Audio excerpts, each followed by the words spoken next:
Weekend la muna mabota na bino bipai nyonso bozili baku ya kolanda Mag FM esika to mesana ko pesa bino basango na lokota ya Lingala mbote na bino ba papa ba mama tikete kimia e umelokati ya mabota na bino. To fongola basango na biso ya mokolo ya lelo pona ko yebisa na bino ke Avenue Bokassa eza ya ko beba na ndenge ya kosakana te botala.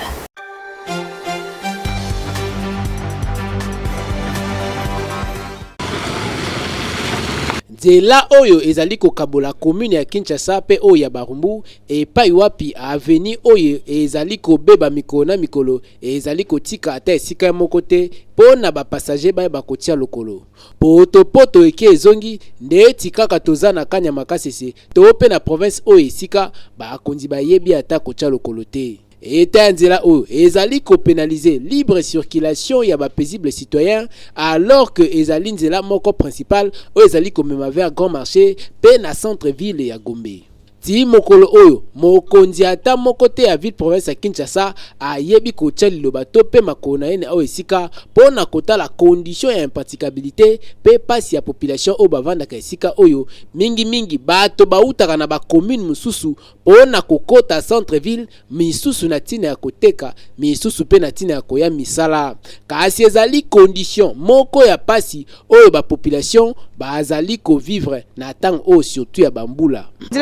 Makasi donc nous avons beaucoup de gens qui sont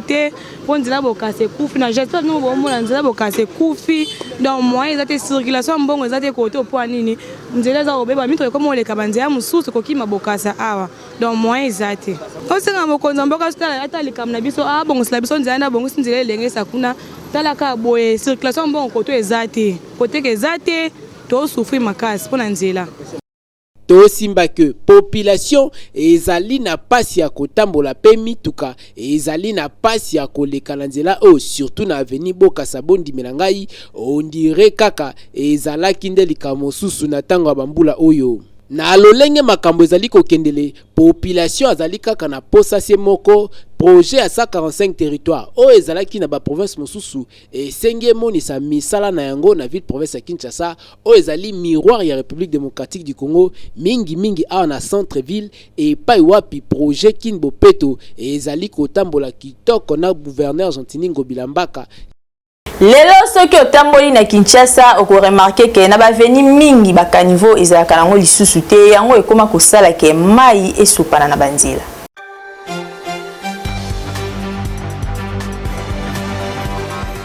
Soki otamboli na ville province ya Kinshasa oko constate que ba avenue mingi ezalaka na ba caniveau te oyo esalaka que ba avenue ebeba nzokande caniveau ezali malamu kozala na avenue po e permettre ba mai elekaka manque ya ba caniveau na avenue yango ezosala ba inondation na ba quartier pe ezali kosala ke tangu mvula ebetaka mai evanda na nzela ebebisa nzela oyo esalaka pasi makasi na population surtout pe na mituka ko circuler soki nzela ebebi. Place tozana choza kati ya mai. Place tozana terrasse te. Tozana lisungi te. Tshembule betia te amuki ebusha kama ekota dina bandako. Moi to bi matin ndako boizela ta venezela très salité makasi. Pa soki mbule beti biso tu awa to dindaka awa ozomona tu oyo ba mai sur mai. Donc ba caniveau ezala de boucher ndia bato contrôler bazala te. Bato tu milangi tu mona motu ka melele ko boika awa. Ata mtu aleka sika tu ameli mo mai na ye aboka awa. Biso to senga ka ba konza mboko so bakanisi biso pona bakana le tondaka etondi da ekomi. C'est pas des ango et mai ekotaka na bandako. Moye zate batala likambo bakonza mboka batala likambo paro. To bondela bango na batala likambo bato ya biso solution. Toko interpeller kaka autorité ya ville province ya Kinshasa batonga ba caniveau na ba avenue oyo caniveau ezali te pe ba avenue oyo caniveau ezali bouché baye ba procurer yango pour permettre mai ya mvula et circuler kitoko to pe ba mai ya mapango ezala nesika ya koleka po modèle ba avenue ezobeba ezali suite ya manque ya ba caniveau pe ba caniveau oyo ezali bouché boyebela. Koka mwati na 21e siècle oyo population ya commune ya Ngiringiri bazali toujours konyo kwa mana likambo itali mai.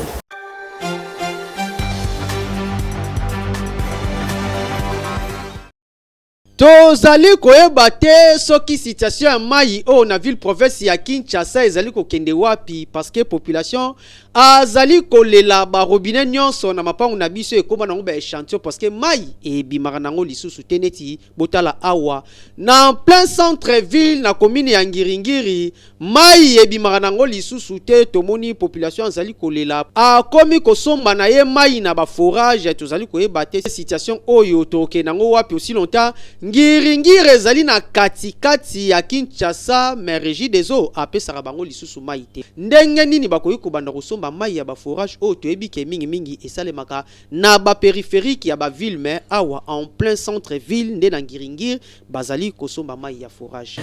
to salaka une semaine voire même 2 semaines mai ezobima nango te soki kute kobima eyaka ba 2 heures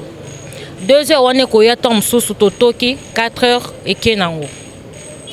ba maman bazo souffrir na forage na bosanaki forage pe po ça lesengaka courant ezala soki courant ezate ndenge ezana ekosala te alors ce courant ezate de fois faut tozela ti courant ya poto kotoka mai na forage eloko zobikisa biso forage tala na ngambu bo zomana forage yango ezosunga quartier nyonso oyo forage oyo soki oyo te nde pasi ebimaka nango metanto 3 jours neti bo 3 jours na ebimite Poto yebi pete soki kobima lelo soki pe lelo kobima to yebi pete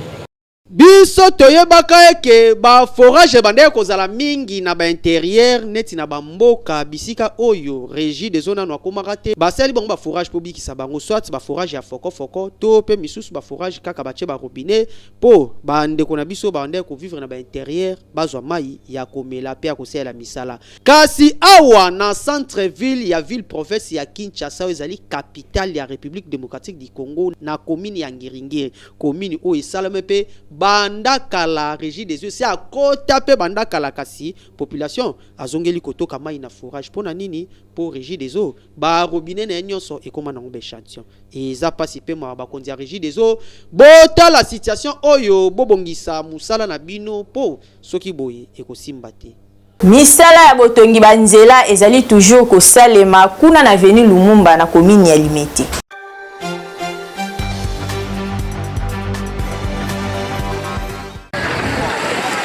ezalaka nde boye tangu population azalaka na esengo abimi na nzela pe azali komona eke eloko o ezalaka kotungisa bango ba autorité bazali kozwa solution na yango ndenge mikolo eleki awa bomonaki togangaki biso na FM awa pe tobelelaki kasi cette fois-ci ba autorité bayoki avenue Lumumba kuna na commune ya Limete précisément na quartier Mombele toyebisaki bino eke avenue wana ezali avenue stratégique oyo ba autorité bakoki ko utiliser yango po avenue wana tangu batu bazali ko uta kote ya bakitambo oleba kendo ko baluka na mulai kasi bakoleka mbala moko na avenue wana bakobima Limete ti bakei kote ya ba aéroport kasi niveau avenue wana ezalaki ya kobeba population azalaki na kanda pe kutu population aboya koloba jour miko ya mag ekendaki koleka ba kote wana kasi bota lelo population alobi na esengo na misala oyo ba autorité bazali kosela bayango boyoka tozana esengo ya makasi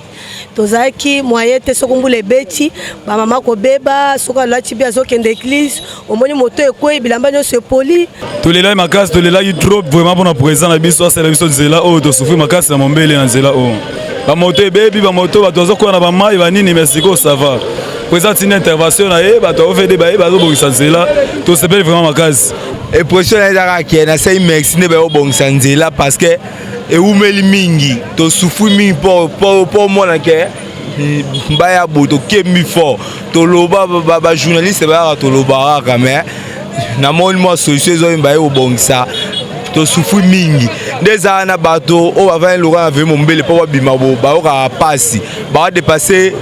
mbona ba onta ba 3000 pour abima kapela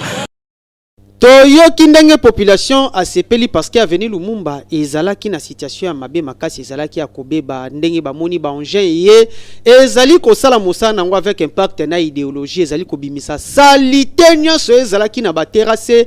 pe terrasse na yango ya monene oyo ezalaki boucher ezali ko déboucher yango pe ba prince oyo ezalaki mabulu tomoni ba engin ndenge ezali kosala mosala avec impact na idéologie ezalaka nde boye ndenge tolobaki yango tangu ba autorité bazali kochafre na misu epa ya population na yango epesaka nde résultat ya boye résultat za nini babongisa o population azali kolela pe population apangusama ya misu na ye bomoni ya bolanda exemple. Érosion moko ya munene ezali ko menacer avenir Ngaliema kuna na commune ya Kimbantseke bozo ba détail na élément.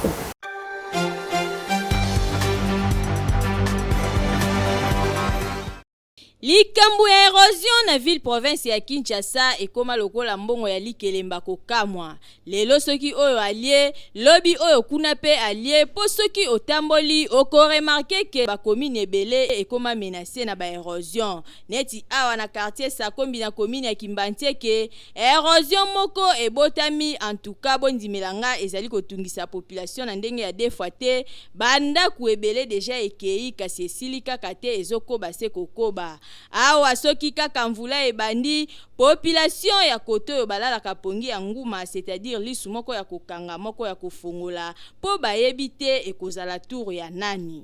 por ya nzela bakonzi ya OVD basalela biso prince ezanga kanivo pona kolekisa transport na bango ya Sinel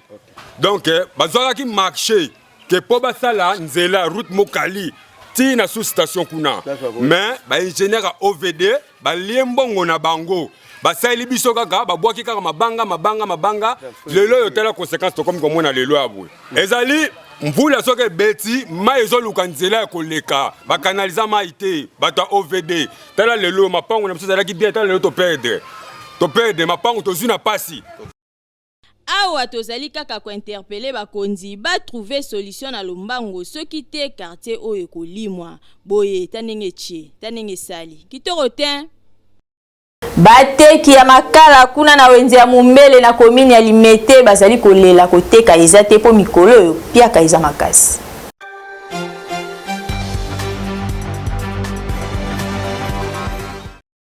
Na wenze ya Luza toujours na commune ya Limete na quartier Mumbele tozali na likambo ya kokamwa eke bateki makala bazali kolela makala ezali koteka malisusu te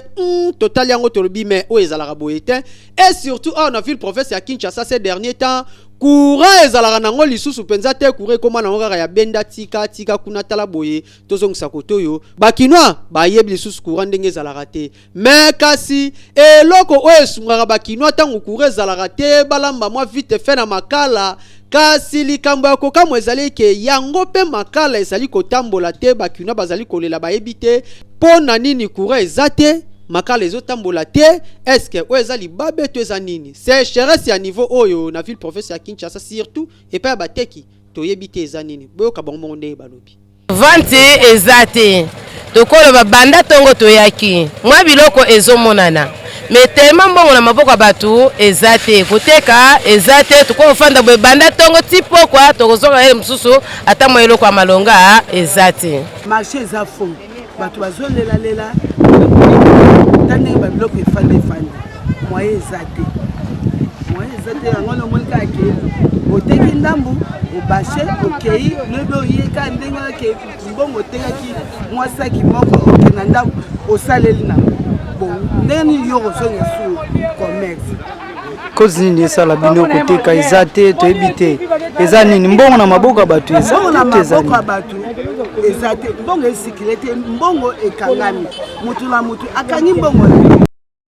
oyo ekomi likambo mususu se cheresse boye toyebi te toloba yango ndenge nini tobelela nani bakonzi tobeleli président de la République Fachi Beton tobeleli premier ministre na biso son excellence monsieur Sama Lukonde botala na likambo oyo awa na ville province ya Kinshasa courant kutu aussi tobaya yango totika na makala mais tangu bandeko bazali kokoka lisusu kosomba makala te to yebite situation yango to zali kokei nango ti wapi mais ezaka système ya crise parce que mère atali mbongo eza muke asomba poisson asomba fufu e bongo asomba lisusu makala mère aboyi mère abaluki kaka na simandaku a récupérer na yeba koni a buki ate kokomisa nzungu salite kasi biloko elambama pebela e situation oyo to yebite awa na ville province ya Kinshasa pe na République démocratique du Congo mobimba soki tozokei nango wapi biso Mag FM tolobi toloba ti bokoyoka toloba kaka totikala kaka na wenze ya mombele kuna na commune ya Limete pona koyebisa na bino ke bateki mabaya bazali pe kolela na likambo etali courant po misala na bango ezali kosalema lisusu malamu te.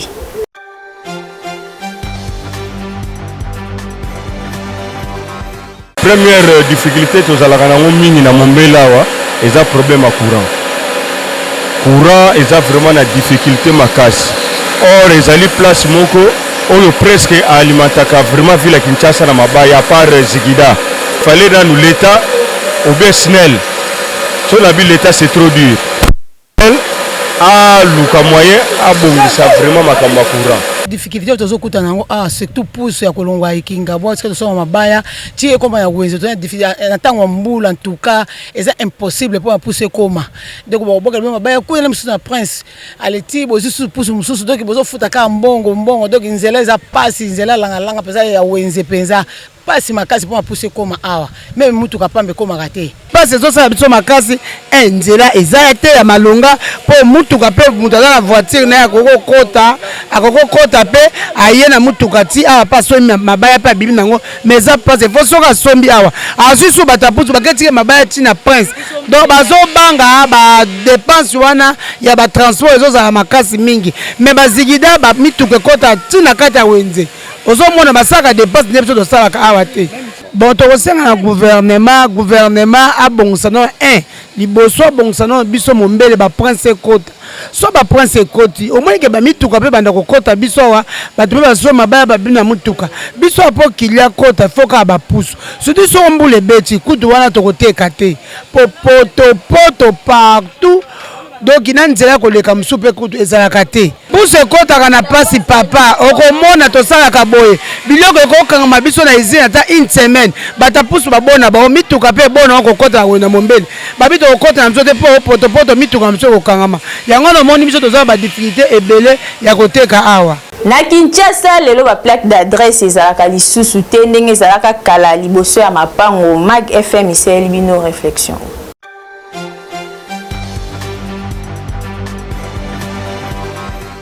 Mag FM ekitaki na ba différentes avenues ya ville province ya Kinshasa pona kosala constat soki ba plaque ya ba adresse ezalaka kaka na ba avenue Dokande na ba avenue mususu constat oyo tosali ba plaque d'adresse ezalaka nango lisusu ya malunga te okomona na avenue moko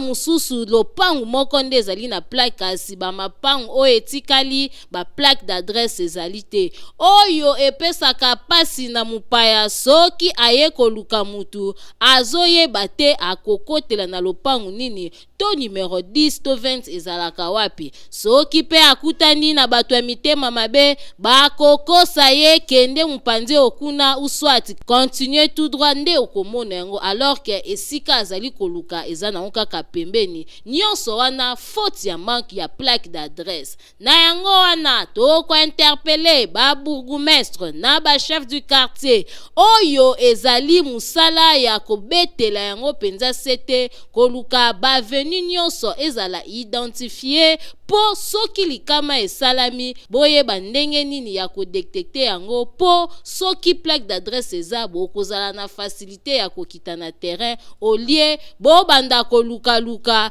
tope mutu soki aye koluka mutu tope mupaya azala na facilité ya kokoma esika azali boye ezali soni makasi pe pasi kotala que na ville province ya Kinshasa une grande partie ya ba veni ba plaque d'adresse ezalaka te o ezali soni bourgmestre fongola misu chef du quartier fongola misu chef ya avenue pe fongola misu oyo ezali dossier à suivre. Solidarité limitée ba organiser qui messe d'action de grâce et ko salima mokolo ya lobi dimanche pour na ko soutenir deuxième mandat ya chef de l'état bolanda à propos.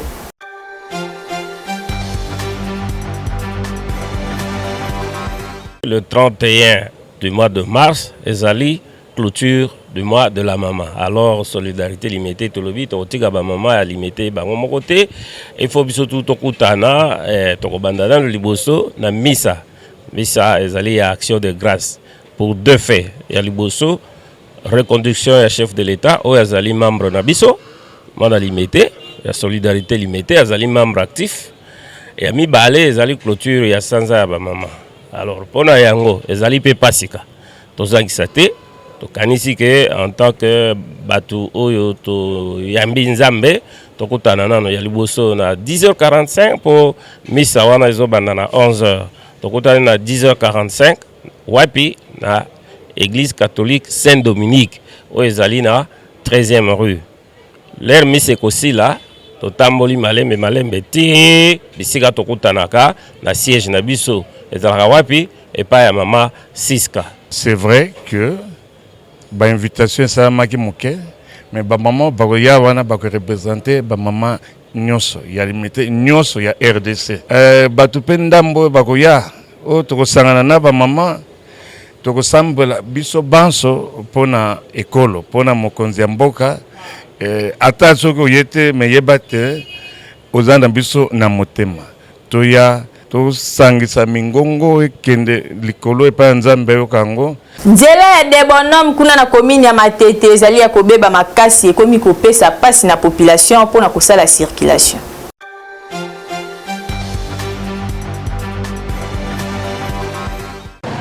Tala toyebi te tobenga yango nini pasi oyo population ya quartier de bonhomme na commune ya Matete pe dingidingi na Kisenso bazali komona. Tozali awa na nzela oyo banda na entraînement crevette na so de moto de bonhomme et bimati na route de la paix na Kisenso kasi ya kokamwa pe bayimboka baza komi tuna eza po na nini misala nzela oyo banda na entraînement crevette pe suka nango awa na 16e rue na de bonhomme pe continuité nzela oyo eza kobeba na ndenge akosakana te.